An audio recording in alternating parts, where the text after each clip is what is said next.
It all started in 1991 when a tired Hollywood writer slash producer had enough of bowing down to demands of networks, enough of changing his own stories over and over again, and ultimately fighting for his own ideas. He decided that he wanted to be his own director, his own special effects coordinator, his own costume designer, even. The person I'm talking about decided that he wanted to write something so large of scale that is practically unfilmable. Yes, we're talking about George R. R. Martin, the creator of A Song of Ice and Fire. And oh, how that turned out. Fast forward 30 years, his unfilmable life work, A Song of Ice and Fire, was turned into Game of Thrones and now stands as one of the most successful television series ever. But how did that happen? What made it so special in the first place? Well, I can't speak for everyone, so here's my story. It's 2013. I had just finished watching the last episode of Breaking Bad. And do you know the feeling you get when you're finishing a television series you're deeply invested in? Man, that shit is rough. It's like you're losing a friend or something. All these characters you relate to are gone. So I told my best friend Felix to recommend me something to watch. And he always kept rambling about this medieval fantasy show, which is apparently unlike anything I've ever seen before. Here's the thing, I've always been a huge nerd. I grew up watching Star Wars, playing Battlefront all day, and pretending to be a fucking Jedi. Oh, and from his description, it totally reminded me of this kid show called Mystic Knights that I watched when I was a kid. So I just had to give it a try. I don't know how much longer we can go on without Ivar. Hold on, everybody. Ivar! It's over for you, creature. Ivar! See, I told you he'd be back. I'm a prince of my word. Now, let's take care of that beast. Oh, Tommy! Right, we did it. It worked! That was fantastic. Wait. Look. See? It was good. The show completely blew me away. I basically inhaled the first 3 seasons, and because I couldn't wait for season 4, I instantly picked up the books and started reading them. I can't claim that I was much of a bookworm back then, but the scale, the themes, and the quality of writing was something I've never experienced before. When you open A Song of Ice and Fire, you just get lost. You get into the character's head, and even though you might despise a character, you can still feel horrible when they suffer. About the show, well, when Tyrion demanded his trial by combat in season 4, I was hooked. It's still, to this day, my absolute favorite scene in the entire show. So what did I do? I started a new Instagram account so my friends and people that know me don't notice my nerd ass discussing dragons, magic, and fictional wars online. It always struck me as a cringy thing to do or something to be ashamed of. And oh boy, how wrong I was. I immediately felt welcome in this fandom, and I was amazed at how many people from all around the world were just like me. Suddenly I actually am discussing dragons, magic, and fictional wars with people from all over the world. I started uploading myself, and suddenly I had this community of people with whom I shared countless discussions, memes, theories, you name it. It was so fun to speculate about Game of Thrones, especially when the episodes aired and we immediately looked for every little clue about next week's episode's outcome. Remember the time when we discussed the shape of the smoke in this little promo image of Davos back in season 6? Well, yeah. The account quickly became my escape place for all the challenges real life had to offer. That might sound goofy as hell, but that's really just how it was. I could have had the shittiest day possible. Didn't feel like doing anything, but there was my phone, buzzing, and it was my community. The people I met, I never would have met otherwise. You out there listening to me wouldn't listen to me right now if it weren't for Game of Thrones. My community grew quite a bit over the years. Not that I ever cared about numbers. Trust me, truly, I don't. If I would have gotten a penny every time I had to turn down someone wanting me to promote a piece of shit I drink and I know things coffee cup, my last name would probably be Bezos. But the account growing gave me a different opportunity. Suddenly I'm able to talk to people who are in Game of Thrones, and I've always wanted to give my community something in return. So I tried to get some of them on for a Q&A session on my page, and turns out these people are just as passionate as we are about our series. I never, not once, paid for anything. All I ever did was DM these guys, and they were down to interact with fans. Wolf Scolding, who played Rhaegar Targaryen, did this for at least 3 hours straight. I still remember the messages I got when Geffen Anthony, who played Renly, did the Q&A. They just don't know how many people they made happy by just simply answering some fan questions. These people, the Game of Thrones cast, are the best cast in the world. From what I've seen, they absolutely loved working there, and it shows. It just does. They're proud being a part of this, and they should be.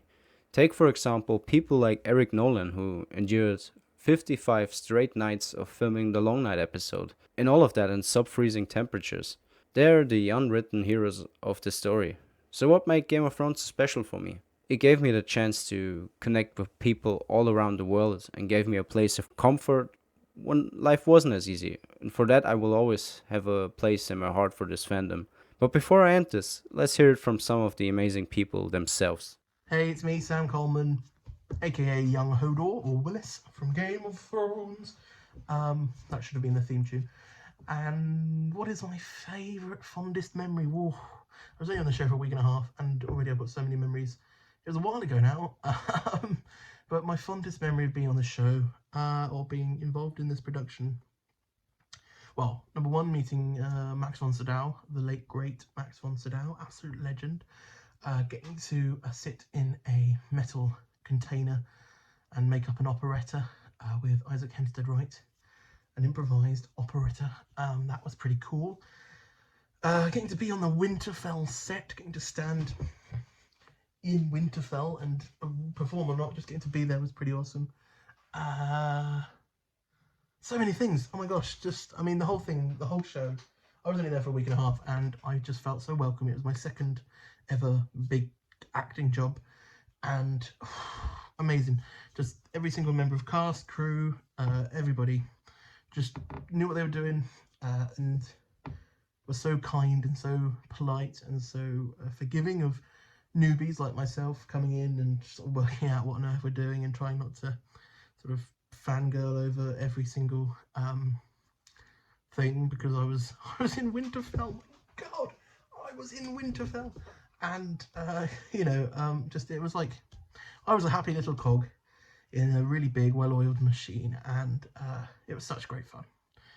So anyway, enjoy the anniversary of Game of Thrones, and I'm so happy, I was so glad that I got to be a part of it, and of course it's at the top of my CV, and that helps as well, but more importantly, the memories of getting to be on a show as big as Game of Thrones, as sort of important to certainly to Western culture and important to sort of the cultural shift in TV and film. I think that shift from sort of epic things being mainly film to epic things suddenly being sort of television and televisual, and now we've got so many awesome television series that have followed in the wake of Game of Thrones and other shows like it.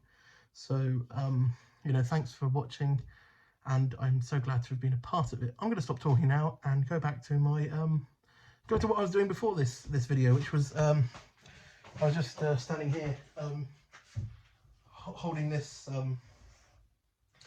this door. So thanks very much.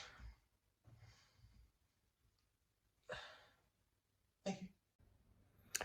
Hi, my name is Johannes HAUKUR Jóhannesson. I played LEMONCLOAK in Game of Thrones. My fondest memory from filming the 2 eps I was in was being in Ireland for the first time, in Belfast. I've got to ride the horses, big horses. In Iceland we're used to, well, it's called the Icelandic pony. It's not a pony, it's a horse, but they're very short-legged. They're short, they're small. So that was a fond experience, riding in the green hills of the outskirts of Belfast, and meeting the people, especially Rory McCann, who was a favourite of mine, who plays the Hound. I did a scene with him and met him during rehearsals, and he took me out for a pint because I'd never had a Guinness in my life, and he took me out for my first one, and it was a lovely, lovely evening with a lovely man. Hello, GOT fans. My name's Andy Beckwith, and I played Rouge in 4 episodes of Game of Thrones over 2 seasons. I had the greatest time working on the project, and you know, the great people that were around it, and from day one have been around it. You know, we really loved the show. It was a great show, one that I wasn't sure I was going to like to start with, but from moment one of the first episode, I watched every episode all the way through, probably at least twice now, and loved everything about it. Game of Thrones was absolutely brilliant. I was lucky enough to work with Rory, Maisie and Gerard and Tom, and they were lovely actors to work with, and we had a great time shooting the scenes that I did. I've been asked to say what was my greatest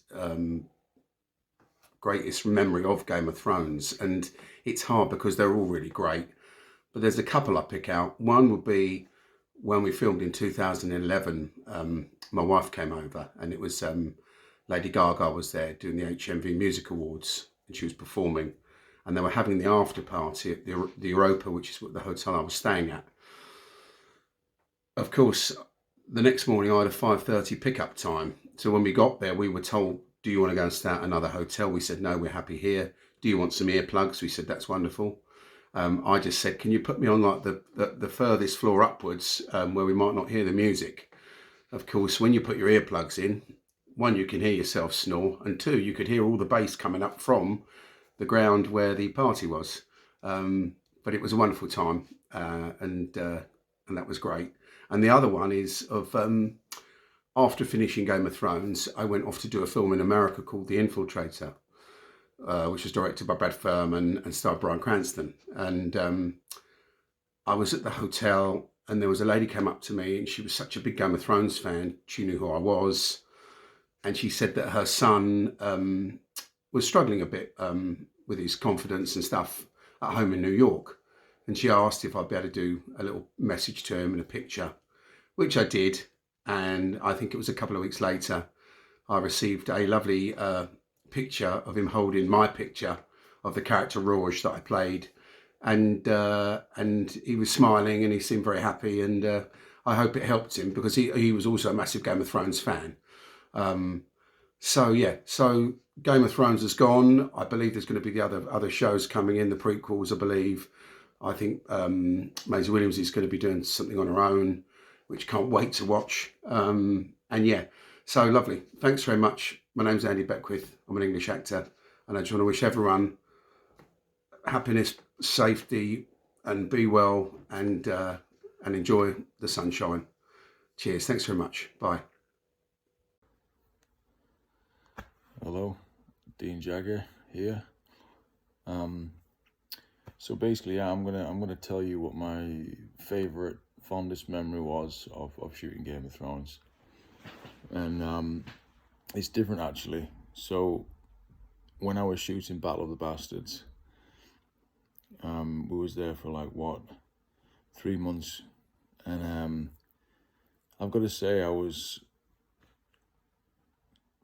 unbelievably impressed by the background artists' dedication and devotion to the show. You know, they was there at the crack of dawn, and they were the last to leave.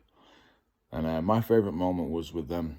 You know, I made as much time as I could for everybody, but there was one experience that we all shared together, which I'll never forget. And if you remember the scene where Small John's running down into the fray of the battle, you know, we had like a stunt cast there. You know, we had stuntmen and background artists, and you know, some people were getting injured. It was quite tough. So we were running down this hill repeatedly over and over, and after the yelled cut, they actually got the scene. I was separated from everybody else.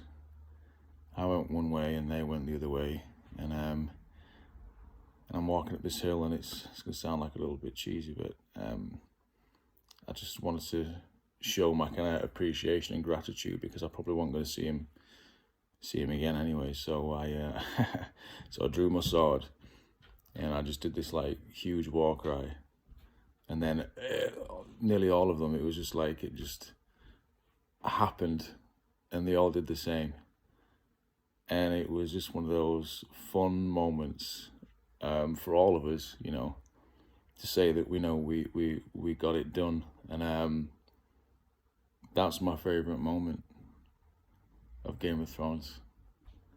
It was with them. So there it is. Hello, House of the Stag. My name is Sirio Farrell, the first Sword of Bravos and Arya Stark's dancing master. I'm also Miltos Yorolamo, who did indeed play Sirio in the first season of Game of Thrones. And I am here to say hello and to just give you my insight of working with Maisie Williams, who, when I worked with her, was only 13 years old. It was her first acting job. And the one thing that we are both very proud of is that we made sure that our stunt doubles didn't get a look in, and we did everything that you see on screen is our work. And we worked very, very hard, and as you can tell, Maisie was phenomenal, continues to be phenomenal, and is going from strength to strength, whereas I am heading towards retirement. So anyway, great talking to you. I hope this message finds you all very well. Take care, and remember, there is only one God, and his name is Death. And there is only one thing we say to the God of Death: not today. Not today.